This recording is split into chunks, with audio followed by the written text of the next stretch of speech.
Hi, this is Mr. V, and in this video we're going to learn how to use the sine ratio to determine the angles in a triangle. So the sine function works very similar to our tangent function.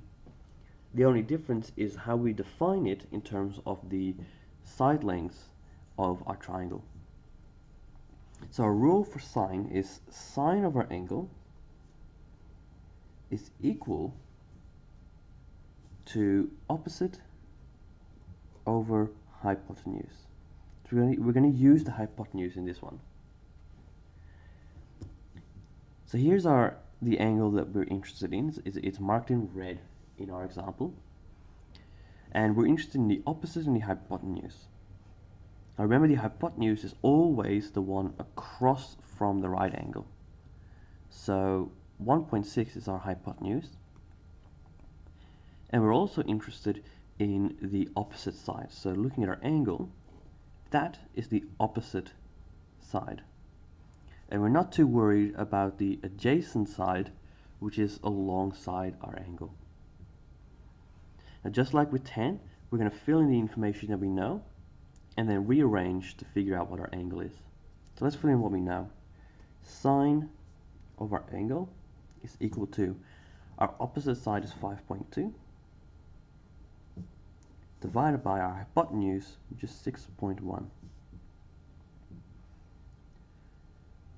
Now just like with tan, where to get rid of the tan function we went inverse tan, now we need to get rid of the sine function to get our angle by itself. And to get rid of the sine function, we're going to use the inverse sine function, or the arcsine function. And just like with tan, that is simply sine to the -1 of our ratio. Let's make sure you know that that's a divide sign. Right, that's all good. We now have our unknown by itself. We can just put this on a calculator.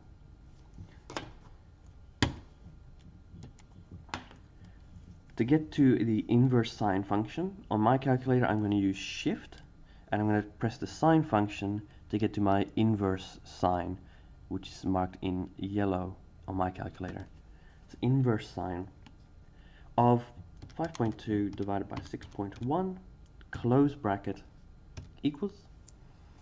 And so according to my calculator, my angle is 58.48, so we'll round that to 5. So 58.5 degrees.